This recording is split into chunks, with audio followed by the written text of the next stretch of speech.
Let's get started. You know it's Zihking. Read him up. Foolishness, me I say. Zihking in the place. Read him up. Now, I've been asked this question a lot. What do you need to start doing music? All you need is the urge. Alright, that being said, big up yourself. Alright, joke me, I make. So today, I'd like to talk about what do you need to start doing music. I get this question a lot, so I decided to do a video on it to explain all of the basic things you need to get started. You don't need a lot to get started, and I'll help you to remove all of the barriers that are impeding you from starting music. The first thing I'll recommend knowing is the basic concepts of music theory. Now, when you hear music theory, it sounds a little scary. When you hear music theory, it sounds a little daunting because music can be very complex. Don't worry. Don't worry about all of the extraness. Just focus on the basics. Basics include concepts like the key of a song. Every song is based on a key, and learning this information is key before getting started. Next thing is the fundamentals of chord progression. And the final thing is understanding beats, bars, and timing of music. It sounds complicated, but it's very basic. And I've done videos on all of these concepts I mentioned here. You can check the pop-up right here to access the playlist called Beatmaker Fundamentals. I explain all the necessary things needed to get started. No excuse. The next thing I'll recommend is getting a basic voice recorder app on your phone and record all your ideas. Hum them, sing them, crow them, whatsoever. This can be very embarrassing, but it's the first investment into creating music, and it can be a very powerful resource for ideas later on in the future. Here's an example of some of the things that I recorded. Bam, bam, bam. Ba-da-dum. Bam, bam, bam, bam, bam.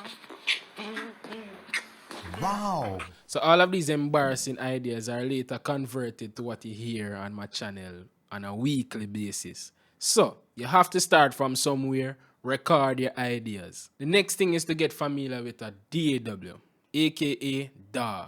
And this DAW we're talking about isn't what you say after someone says the obvious. A DAW is a software on your computer that you use to program all the musical ideas. I'm very biased towards Ableton Live. Ableton Live is my primary DAW for music composition. I use several DAWs, but that is extraness. You just need to learn one, or start learning one. You can learn others as you go along. It doesn't have to be a lifetime choice. You can always switch the DAW you use. They are just tools to get music ideas out of your mind into the computer. Find the one that works with you. I would recommend Ableton. It is wonderful for music composition. It wasn't so much good for recording until Live 11, in my opinion, and now it is perfect. You can also check out Logic Pro for Mac only, FL Studio for both Windows and Mac, and Studio One. Yes, those are some DAWs you can definitely check out and see which one resonates with you.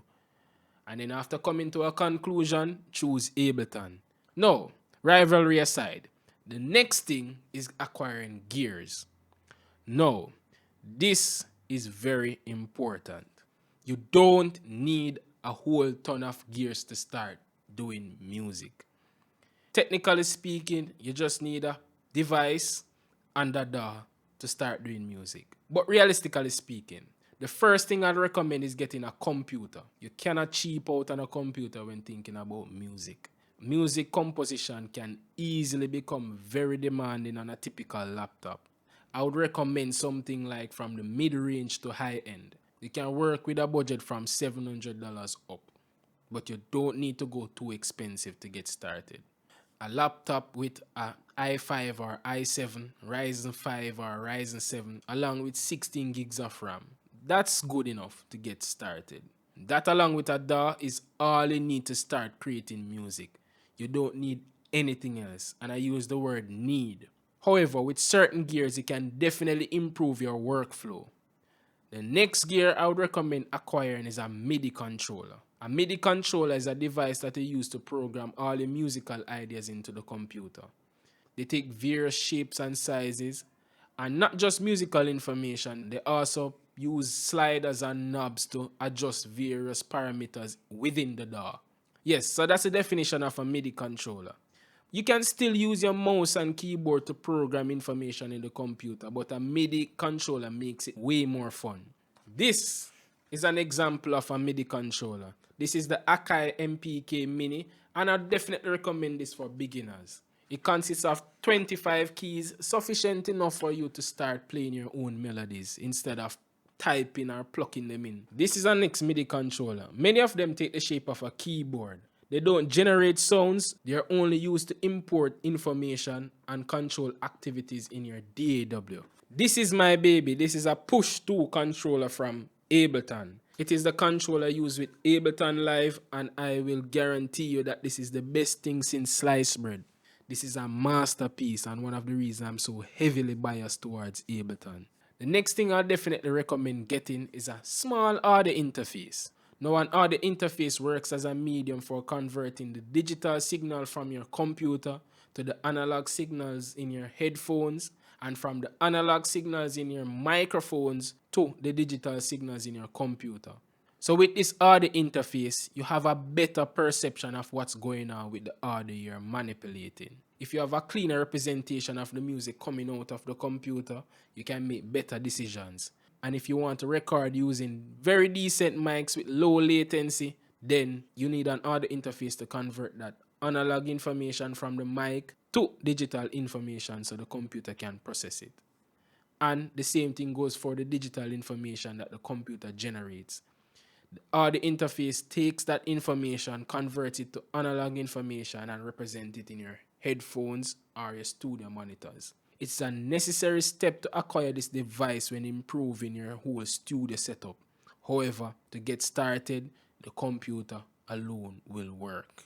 A proper pair of headphones is also what I would recommend. I have an Audio Technica M50X, and this is excellent. I have it for over 5 years now, no issues, still working, no need to upgrade, probably get some more. The next thing I would recommend getting is a pair of studio monitors. All of these gears aren't necessary to start. They are just additional things you can look about acquiring after you get started doing music. Don't create barriers that impede you from starting music. Now, the final step is to combine all of that and start creating music. We want you to start creating music. We don't want excuses. We don't want any form of barriers in our way. We just want to get started. You already know the basics. You have recorded all your ideas. You have familiarized yourself with a DAW. You have acquired some gears. Now it's time to create music. I can guarantee that the first 2 or 3 times may be challenging, but if it's something that you're truly interested in, it will definitely become easier over time. I must admit, the technical aspect of music composition can be very intimidating, but don't get too caught up on that. Focus on just creating music, things you can shake your head to. Share your music with the people around you and improve as you go along. It can be a long process, and that's okay because you're creating music. You don't have to be the best. It doesn't have to sound professional. It just has to sound good to you. Just keep your head bouncing and keep creating, and then eventually you will realize that you have learned so much. So get creating and get your music out there. Alright, so I'm done chat off my beak. Go and go start make music. Me, I go do the same thing. So big up yourself. 5 million time a month.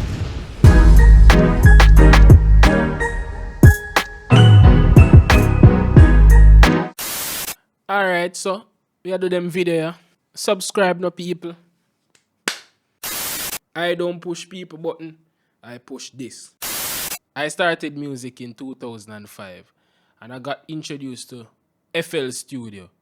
And from then, I've been programming my little fingers into music. And that when you freestyle, have your free chat say, dog. Yo, left off my place. Have your free chat. Yo, no. No. This not good. This not good. The first thing you need to know when creating music is to learn the basics. What kind of crutch nose? Sure. Now I have to check if boogie in my nose.